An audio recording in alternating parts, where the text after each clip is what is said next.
ओम शांति।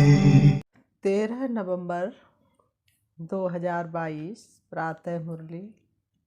ओम शांति। अव्यक्त बाप दादा रिवाइज 10/12/92 मधुबन।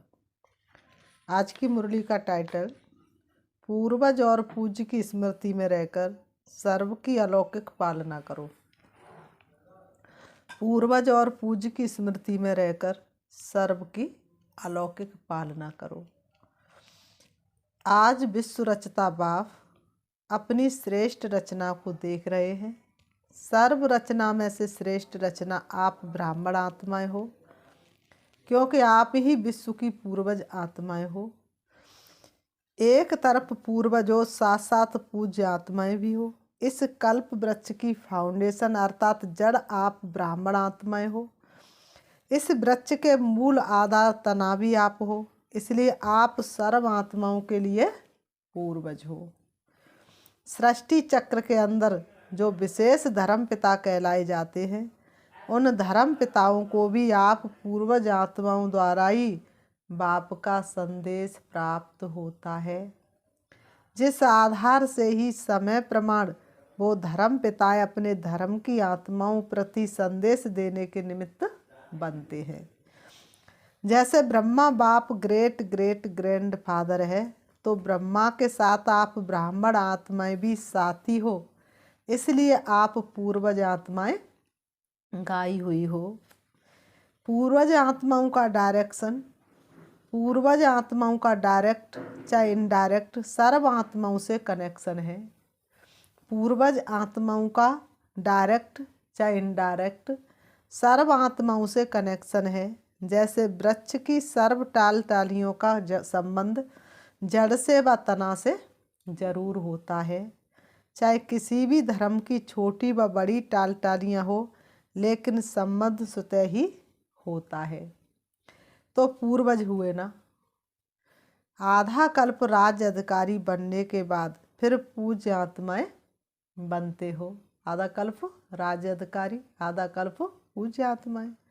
पूज्य बनने में भी आप आत्माओं जैसी पूजा और किसी भी धर्म के आत्माओं की नहीं होती। जैसे आप पूज्य आत्माओं की विधि पूर्वक पूजा होती है, ऐसे कोई धर्म पिता की भी पूजा नहीं होती। बाप के कार्य में जो आप ब्राह्मण साथी बनते हो, उन्हों की भी देवता व देवी के रूप में विधि पूर्वक पूजा होती है। और कोई भी धर्म पिता के साथ ही धर्म की पालना करने वाली आत्माओं की विधि पूर्वक पूजा नहीं होती है, जैसे तुम देवी देवताओं की विधि पूर्वक पूजा होती है। गायन होता है, मूर्ति बनाते हैं, लेकिन आप जैसे पूज्य नहीं बनते। मूर्ति बनाते लेकिन आप जैसे पूज्य नहीं बनते। आपका गायन भी होता है तो पूजा भी होती है। आपका गायन भी होता है तो आपकी पूजा भी होती है।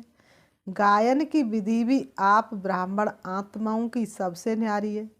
जैसे आप देवताओं का गायन बहुत सुंदर रूप से कीर्तन के रूप में होता है, आरती के रूप में होता है, ऐसे अन्य आत्माओं का गायन इसी प्रकार से नहीं होता। अन्य आत्माओं का गायन इसी प्रकार से नहीं होता। ऐसे क्यों होता?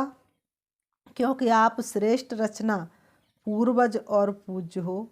आदि आत्माएं आप ब्राह्मण आत्माएं हो, क्योंकि आदि देव ब्रह्मा के सहयोगी श्रेष्ठ कार्य के निमित्त बने हो। अनादि रूप में भी परमात्मा के अति समीप रहने वाले हो।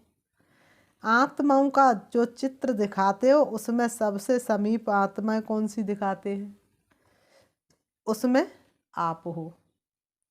परम धाम में आत्माओं का जो चित्र दिखाते हैं, उसमें सबसे समीप आत्माएं कौन सी दिखाते हैं? आप, देवताओं की आत्माएं। तो अनादि रूप में भी अति समीप हो, जिसको डबल विदेशी कहते हैं, नियरेस्ट और डियरेस्ट, ऐसे अपने को समझते हो। पूर्वज का क्या काम होता है? पूर्वज सभी की पालना करते हैं। बड़ों की पालना ही प्रसिद्ध होती है, तो आप सभी पूर्वज आत्माएं सर्व आत्माओं की पालना कर रहे हो, या सिर्फ अपने आने वाले स्टूडेंट्स की पालना करते हो, व संबंध संपर्क वाली आत्माओं की पालना करते हो, सारे विश्व की आत्माओं के पूर्वज हो, व सिर्फ ब्राह्मण आत्माओं के पूर्वज हो। जो जड़ व तना होता है वह सारे वृक्ष के लिए होता है ना। जड़ और तना सारे वृक्ष के लिए होता है कि एक डाली के लिए होता है, दूसरी डाली के लिए नहीं होता है, सारे वृक्ष के लिए होता है ना। वह सिर्फ अपने तना के लिए ही होता है, सब टाल टालियों के लिए होता है ना। जड़ अथवा तना द्वारा सारे वृक्ष के पत्तों को पानी मिलता है, वह सिर्फ थोड़ी टाल टालियों को पानी मिलता है। सभी डालियों को पानी मिलता है कि थोड़ी सी टाल टालियों को पानी मिलता है?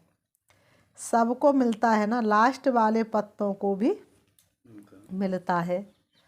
इतना बेहद का नशा है, वह बेहद से हद में भी आ जाते हो, वह बेहद से हद में भी आ जाते हो।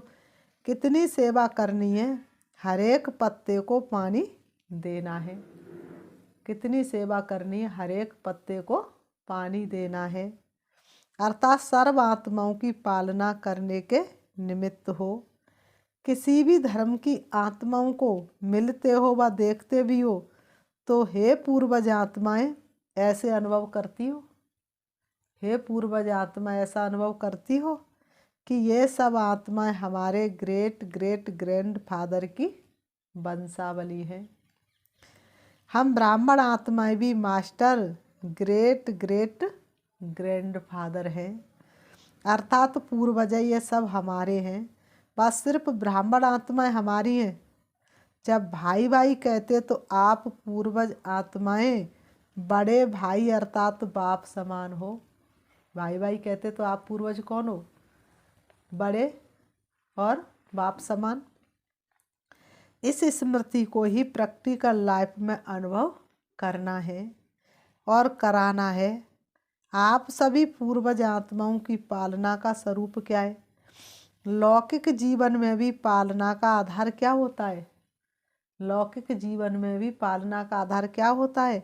पालना करना अर्थात किसी को भी शक्तिशाली बनाना। किसी भी विधि से साधन से पालना द्वारा शक्तिशाली बनाते, चाहे भोजन द्वारा चाहे पढ़ाई द्वारा। पालना का आधार यही है ना। लेकिन पालना का प्रत्यक्ष स्वरूप आत्मा में शक्ति, शरीर में शक्ति आती है तो पालना का प्रत्यक्ष स्वरूप हुआ शक्तिशाली बनना। आप पूर्वज आत्माओं के पालना की विधि क्या है? आप पूर्वज आत्माओं के पालना की विधि क्या है? अलौकिक पालना का स्वरूप है। अलौकिक पालना का स्वरूप क्या है? स्वयं में बाप द्वारा प्राप्त हुई शक्तियां अन्य आत्माओं में भरना। अलौकिक पालना क्या है? जो स्वयं को प्राप्त हुआ है वह दूसरों को भी कराना है। जिस आत्मा को जिस शक्ति की आवश्यकता है उसकी उस समय उस शक्ति द्वारा पालना करना। ऐसी पालना करनी आती है। पूर्वज तो होना, सभी पूर्वज आत्माएं हो कि छोटे हो? बाबा पूछ रहे हैं सभी पूर्वज आत्माएं कि कोई छोटे भी हो? सभी पूर्वज है या कोई कोई विशेष आत्माएं हैं? तो पूर्वजों को पालना करनी आती है ना। पूर्वजों को पालना करनी आती है ना। सिर्फ सेंटर की पालना करते हो या सारे विश्व के आत्माओं की पालना करते हो? सिर्फ प्रवृत्ति की पालना करते हो या विश्व की पालना करते हो? वर्तमान समय आप पूर्वज आत्माओं के पालना की सर्व आत्माओं को आवश्यकता है। समाचार तो सब इंटरेस्ट से सुनते हो, समाचार तो सब इंटरेस्ट से सुनते हो कि क्या क्या हो रहा है। अयोध्या की घटना के बाद कई स्थानों में हिंसा के समाचार मिल रहे हैं, लेकिन पूर्वज आत्माओं ने समाचार सुनने के बाद सर्व की पालना की। किसी के प्रति घृणा नफरत तो नहीं आई ना। अशांति के समय आप पूर्वज आत्माओं का और विशेष कार्य सुतई हो जाता है।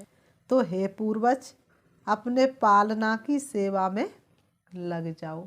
हे पूर्वज अपने पालना की सेवा में लग जाओ। जैसे अशांति के समय विशेष पुलिस व मिलिट्री समझती है कि ये हमारा कार्य है अशांति को शांत करना, आर्डर द्वारा पहुंच जाते हैं और ऐसे टाइम पर विशेष अटेंशन से अपनी सेवा के लिए अलर्ट हो जाते हैं। आप सबने हलचल का समाचार तो सुना, लेकिन सेवा में अलर्ट हुए व सुनने का ही आनंद लिया। हलचल का समाचार सुना तो सेवा में अलर्ट हुए या समाचार का ही आनंद लिया? क्या किया? अपना पूर्वजपन स्मृति में आया। मैं सबकी पूर्वज आत्मा हूँ। सभी आत्माओं की शांति की शक्ति से पालना की या यही सोचते रहे यहाँ ये हुआ वहाँ ये हुआ। विशेष आत्माओं की ऐसे समय पर सेवा की अति आवश्यकता है।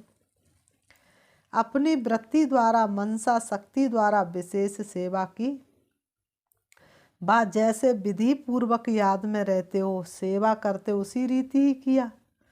आप रूहानी सोशल वर्कर होना, तो रूहानी सोशल वर्कर ने अपनी विशेष एक्स्ट्रा सोशल सेवा की। इतनी अपनी जिम्मेवारी समझी या प्रोग्राम मिलेगा तो करेंगे। ऐसे समय पर सेकंड में अपनी सेवा पर अलर्ट हो जाना चाहिए। यही आप पूर्वज आत्माओं की जिम्मेवारी है। इसलिए क्या समझना है, मैं पूर्वज आत्मा हूँ, मैं पूज्य आत्मा हूँ, सारे विश्व की मैं पूर्वज आत्मा हूँ। अभी भी विश्व में हलचल है और ये हलचल तो समय प्रति समय बढ़नी ही है, घटनी नहीं है। आप आत्माओं का फर्ज है ऐसे समय पर आत्माओं में विशेष शांति की, सहन शक्ति की हिम्मत भरना। लाइट हाउस बन सर्व को शांति की लाइट देना। समझा क्या करना है? बाबा कहते समझा क्या करना है। अभी अपनी जिम्मेवारी व फर्ज अदाई और तीव्र गति से पालन करो, जिससे आत्माओं को रूहानी शक्ति की राहत मिले। जलते हुए दुख की अग्नि में शीतल जल भरने का अनुभव करें। जलते हुए अंगारों पर हमें शीतल जल बरसाना है। ये फर्ज अदाई कर सकते हो, दूर से भी कर सकते, या जब सामने आएंगे तब करेंगे। कर तो रहे हो, लेकिन अभी और जैसे हलचल तेज होती जाती है तो आपकी सेवा भी और तेज हो।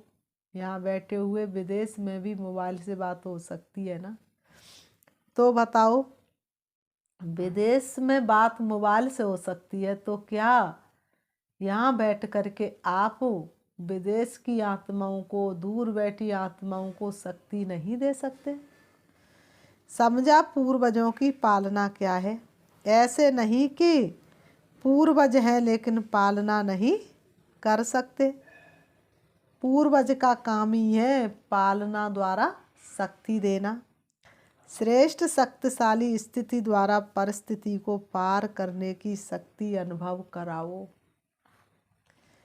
चारों ओर के सर्व आत्माएं आदि देव ब्रह्मा के मददगार आदि आत्माओं को, सर्व आत्माओं के फाउंडेशन पूर्वज आत्माओं को, सदा सर्व आत्माओं प्रति बेहद सेवा की श्रेष्ठ वृत्ति रखने वाली आत्माओं को, सर्व रूहानी सोशल सेवाधारी आत्माओं को बाप दादा का याद प्यार और नमस्ते।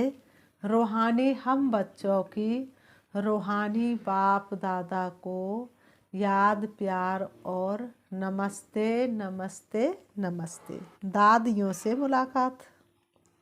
वर्तमान समय अशांत आत्माओं को शांति देना। वर्तमान समय अशांत आत्माओं को शांति देना, यही सभी का विशेष कार्य है। रहमदिल बाप के बच्चों को सर्व आत्माओं के प्रति रहम आता है ना। तुम कौन हो? रहमदिल बाप के बच्चे हो ना। बाप परम धाम छोड़ के क्यों आया? तुम्हारे ऊपर रहम करने आया है ना। तो तुम्हें सर्व आत्माओं के ऊपर रहम आता है कि नहीं आता है? रहमदिल क्या करता है? जिसके अंदर रहम की भावना होती है तो वह क्या करता है? रहम का अर्थ ही है किसी भी प्रकार की हिम्मत देना, गिराना नहीं, हिम्मत देना, गिरे हुए को उठाना, आगे बढ़ाना, हिम्मत देना, उमंग देना, निर्मल आत्मा को बल देना। तो आत्माओं के दुख का संकल्प तो मास्टर सुखदाता आत्माओं के पास पहुंचता ही है। जैसे वहाँ दुख की लहर है, ऐसे ही विशेष आत्माओं में सेवा की विशेष लहर चले। जैसे वहाँ दुख की लहर है, वैसे यहाँ काय की सेवा की लहर चले। देना है, कुछ करना है, देना ही है और कुछ करना है। क्या किया? वो हर एक को सेवा का एक्स्ट्रा चार्ट चेक करना चाहिए। क्या किया सारे दिन में? कितनों को दिया, कितनों को दुआएं दी, कितनों से दुआएं ली, तो शाम को ये चेक करना है। जैसे साधारण सेवा चलती है वो तो चलती है, उसमें क्या बड़ाई की बात है। लेकिन वर्तमान समय वायुमंडल द्वारा वृत्ति द्वारा सेवा का विशेष अटेंशन रखो। वायुमंडल द्वारा वृत्ति द्वारा सेवा का विशेष अटेंशन रखो। इसी से स्वयं की स्थिति भी स्वतः ही शक्तिशाली हो जाएगी। स्वयं की स्थिति स्वतः ही शक्तिशाली हो जाएगी। ऐसी लहर फैलाई है क्या? पूछ रहे बाबा, ऐसी लहर फैलाई है। विश्व के राजे बनते तो सर्व आत्माओं के प्रति लहर होनी चाहिए ना। वंचित कोई आत्मा ना रह जाए, कोई आत्मा वंचित ना रह जाए। चाहे अन्य धर्म की आत्माएं हो, लेकिन है तो अपनी वंशावली, है तो सब परम धाम की रहने वाली, है तो एक शिव बाबा की संतान। चाहे वो अन्य धर्म की आत्माएं, चाहे वह देवी देवता धर्म की आत्मा है, तो सब एक ही वंशावली। चाहे कोई भी धर्म की आत्मा, लेकिन जड़ तो एक ही है ना। वृक्ष तो एक ही है, जड़ तो एक ही है। उनको भोजन तो जड़ से ही मिलेगा ना। ये लहर है, नहीं है अटेंशन प्लीज। बाबा ने कहा अटेंशन प्लीज। अव्यक्त बाप दादा की पर्सनल मुलाकात व्यर्थ के प्रभाव में आने वाले नहीं, अपना श्रेष्ठ प्रभाव डालने वाले बनो। व्यर्थ के प्रभाव में आने वाले नहीं, अपना श्रेष्ठ प्रभाव डालने वाले बनो। सदा अपने को पुरुषार्थ में आगे बढ़ने वाली आत्मा हूँ ऐसे अनुभव करते हो। पुरुषार्थ में आगे बढ़ने वाली आत्मा हूँ ऐसा अनुभव करते हो।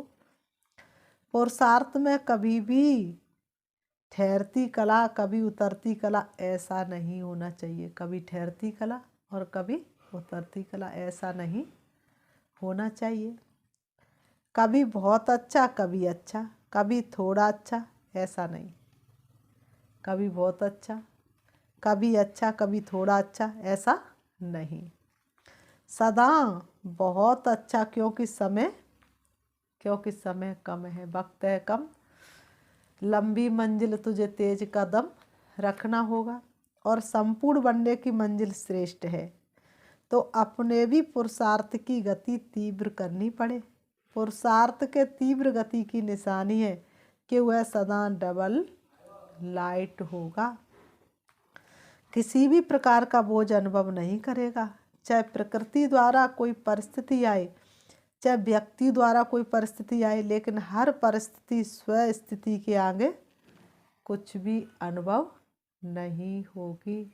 हर परिस्थिति स्व स्थिति के आगे कुछ भी अनुभव नहीं होगी।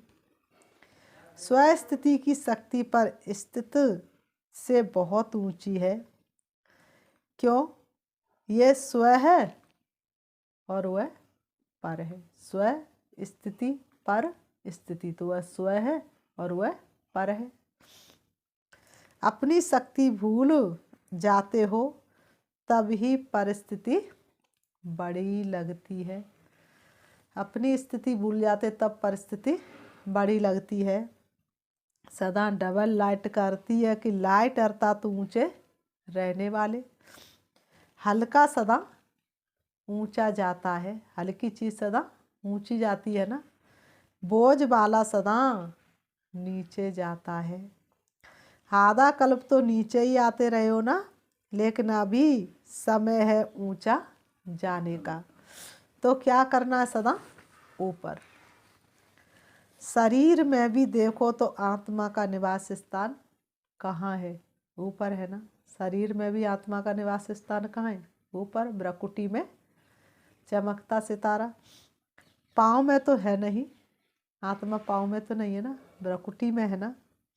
जैसे शरीर में आत्मा का स्थान ऊंचा है, ऐसे स्थिति भी सदा ऊंची रहे। ब्राह्मण की निशानी भी ऊंची चोटी दिखाते हैं ना। चोटी का अर्थ है ऊंचा, तो स्थूल निशानी इसलिए दिखाइए कि स्थिति ऊंची है। शूद्र को नीचे दिखाते, ब्राह्मण को ऊंचा दिखाते, तो ब्राह्मणों का स्थान और स्थिति दोनों ही ऊंची है। अगर स्थान की याद होगी तो स्थिति स्वतः ऊंची हो जाएगी। ब्राह्मणों की दृष्टि भी सदा ऊपर रहती है, क्योंकि आत्मा आत्माओं को देखती है। आत्मा ऊपर है तो दृष्टि भी ऊपर जाएगी। कभी भी किससे मिलते हो या बात करते हो तो आत्मा को देखकर बात करते हो ना। आत्मा से बात करते हो, आपकी दृष्टि आत्मा की तरफ जाती है। आत्मा मस्तक में है ना, तो ऊंची स्थिति में स्थित रहना सहज है। जब ऐसी स्थिति हो जाती है तो नीचे की बातों से, नीचे के वायुमंडल से सदा ही दूर रहेंगे, उसके प्रभाव में नहीं आएंगे। अच्छा, प्रभाव पड़ता है या खराब भी पड़ जाता है? अगर प्रवृत्ति में खराब वायुमंडल हो फिर क्या करते हो? प्रभावित होते हैं। खराब को अच्छा बनाने वाले हो या प्रभाव में आने वाले हो? क्योंकि माया भी देखती है कि अच्छा अंगुली तो पकड़ ली है, माया भी देखती है कि अंगुली तो पकड़ ली है, अंगुली के बाद हाथ पकड़ेगी, हाथ के बाद पाँव पकड़ लेगी। इसलिए प्रभाव में नहीं आना। प्रभाव में आने वाले नहीं, श्रेष्ठ प्रभाव डालने वाले। तो ब्राह्मण आत्मा अर्थात सदा डबल लाइट, ऊंचे रहने वाले, इसी स्मृति से आगे उड़ते चलो। अच्छा, सभी खुश रहते हो ना? बाबा पूछ रहे सभी खुश रहते हो ना? दुख की लहर तो नहीं आती, क्योंकि जो दुखधाम छोड़ चले उनके पास दुख की लहर कैसे आ सकती है? संगम पर दुखधाम और सुखधाम दोनों का ज्ञान है। दोनों के नॉलेजफुल शक्तिशाली आत्माएं हैं। गलती से भी दुखधाम में जा नहीं सकते। सदा खुश रहने वालों के पास दुख की लहर कभी आ नहीं सकती। अच्छा, सेवा और स्व उन्नति दोनों का बैलेंस रखो। सेवा भी करो, स्व उन्नति भी करो। ऐसे नहीं सेवा में मस्त हो गए तो स्व उन्नति भूल गए। सेवा का शौक ज़्यादा है, लेकिन दोनों का बैलेंस, समझा? अच्छे चल रहे लेकिन सिर्फ अच्छे तक नहीं रहना, और अच्छे ते अच्छे। वरदान अपनी जीवन को हीरे समान वैल्यूबल बनाने वाले स्मृति और विस्मृति के चक्कर से मुक्त भव। अपनी जीवन को हीरे समान वैल्यूबल बनाने वाले स्मृति और विस्मृति के चक्कर से मुक्त भव। स्पष्टीकरण है, यह संगम युग स्मृति का युग है और कलयुग विस्मृति का युग है। अगर अपने श्रेष्ठ पाठ, श्रेष्ठ भाग्य की सदा स्मृति है तो हीरे समान वैल्यूबल हो, और अगर विस्मृति है तो पत्थर हो। यह स्मृति और विस्मृति का खेल है। संगम युग के रहवासी कभी कलयुग में चक्कर लगाने जा नहीं सकते। अगर थोड़ा भी बुद्धि गई तो चक्कर में फंस जाएंगे। कलयुग में, क्योंकि कलयुग में रौनक है, क्योंकि कलयुग में रौनक बहुत है, लेकिन वह रौनक धोखा देने वाली है। चमक दमक की दुनिया में सब कुछ धोखेबाज है। स्लोगन: अपनी कर्मेंद्रियों को लॉ और ऑर्डर प्रमाण चलाने वाले ही सच्चे राजयोगी हैं। अच्छा, ओम शांति। अभी हम 5 मिनट श्री बाबा को याद करेंगे। आज बाबा ने जैसे कि बताया, हम सब पूर्वज आत्मा हैं, कल्प वृक्ष की जड़ में है। अब अपने आप को अनुभव करेंगे, मैं आत्मा फाउंडेशन हूँ, कल्प वृक्ष की जड़ में बैठी हूँ, मैं सच्चा सच्चा ब्राह्मण हूँ। अब देखेंगे सारा कल्प वृक्ष सूखा हुआ है, सारी डाल डालियां मुरझाई हुई है, एक भी जगह फल और फूल दिखाई नहीं दे रहा है। अपने आप को देखेंगे, मैं आत्मा शक्तिशाली हूँ, भ्रकुटी सिंहासन पर विराजमान हूँ। मुझे आत्मा से फाउंटेन के रूप में शक्तिशाली किरणें निकल के कल्प वृक्ष की एक एक डाली पर जा रही है, एक एक पत्ते पर पड़ रही है। मेरी शक्तिशाली किरणें पड़ते ही एक एक डाली की एक एक पत्ती हरी भरी होती जा रही है, क्योंकि सभी धर्म की आत्माएं मेरी ही तो वंशावली है। एक एक धर्म की आत्माओं को मैं सकाश दे रही हूँ, शक्ति दे रही हूँ। वह धर्म स्थापक भी मुझसे शक्ति लेकर बाबा का बच्चा बन जाते हैं, बाबा को याद करने लग जाते हैं। उन आत्माओं में भी शक्ति आना शुरू हो रही है। वह भी अपने धर्म अनुयायियों को उनकी इच्छा पूरी कर रहे हैं। अब मैं देख रही हूँ पूरा कल्प वृक्ष हरा भरा होता चला जा रहा है, एक एक डाली हरी भरी है, सभी पर फल फूल आना शुरू हो जाता है। मैं ब्राह्मण कल्प वृक्ष की जड़ में हूँ और पूरे वृक्ष को सकाश दे रही हूँ। ओम शांति।